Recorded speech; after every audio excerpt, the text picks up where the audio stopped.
dissecting the mystery of tilapia fins, from killer spines to microscopic wonders that resemble sugarcane.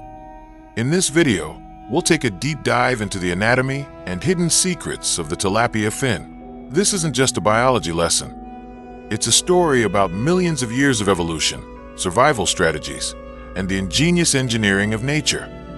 Brace yourself, because after this, you'll never underestimate a tilapia fish again. Chapter 1. Introduction. More than just decoration. There's a fin on top of the body, which we call the dorsal fin.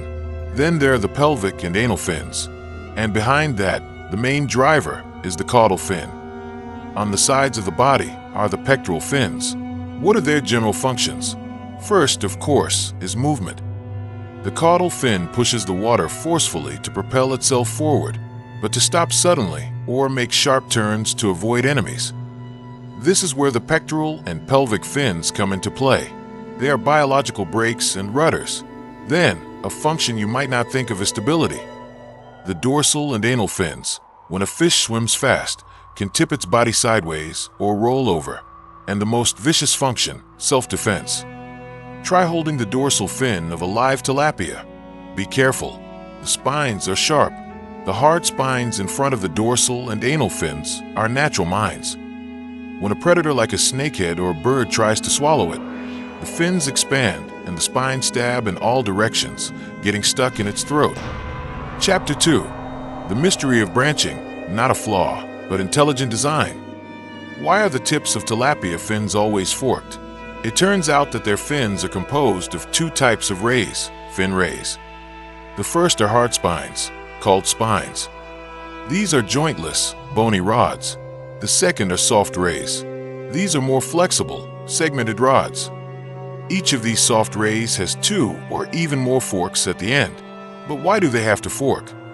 The forks at the tip of the fin increase the fin surface area for pushing water, but without adding weight or stiffness at the tip. Chapter 3. The mysterious membrane. Why is there a thin connecting skin?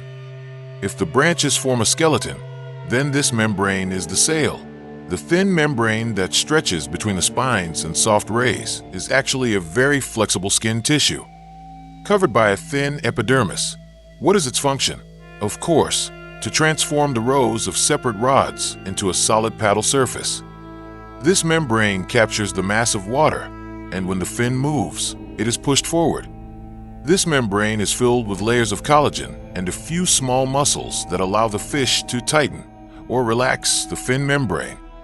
Chapter 4. Blending colors, the perfect camouflage strategy. Why are tilapia fins black and dark gray, similar to their body color? The answer is simple, but it's a life or death strategy. Avoid being seen. Tilapia live in murky waters, swamps, reservoirs, or rivers with dark muddy bottoms. Their dark bodies help them camouflage themselves from predatory birds above and predatory fish below. Sometimes, the tips of tilapia's dorsal or caudal fins, especially those of mature males, can be slightly reddish. Why? Because during mating season, they need social signals to attract females or intimidate other males.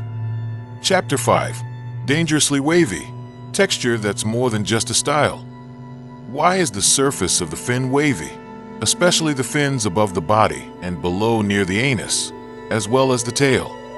As you can see in the video above, the first hard spine is usually the tallest, the second is slightly shorter, followed by longer soft rays.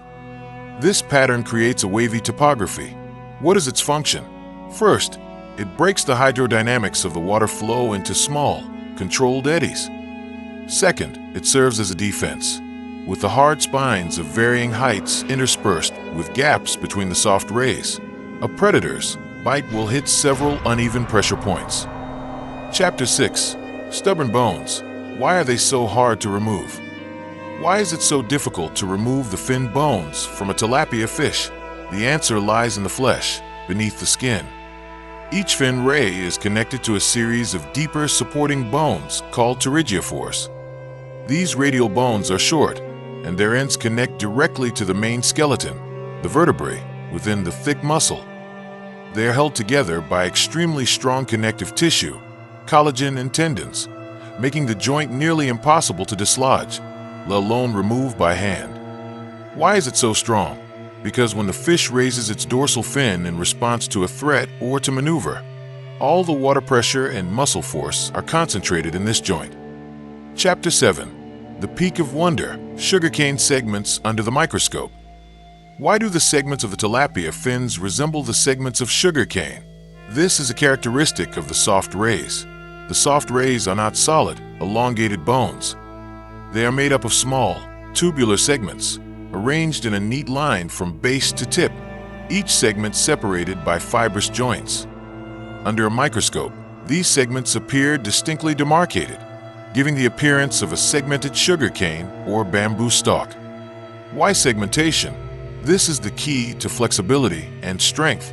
If the fins had to be as rigid as glass to push through the water, they would break instantly. Chapter 8. Conclusion and Closing. The fins of the tilapia fish are more than just swimming tools. They are a record of its evolutionary journey, a remarkable survival toolkit. Thank you for diving into today's video. If you have any other questions about the living things around you, please leave them in the comments. Who knows? Maybe that will be our next journey. See you in the next microscopic science adventure video. Maintain your curiosity so you'll always be curious, because curiosity is what makes us human. Finally, thank you for watching this video to the end. I hope this video has been helpful.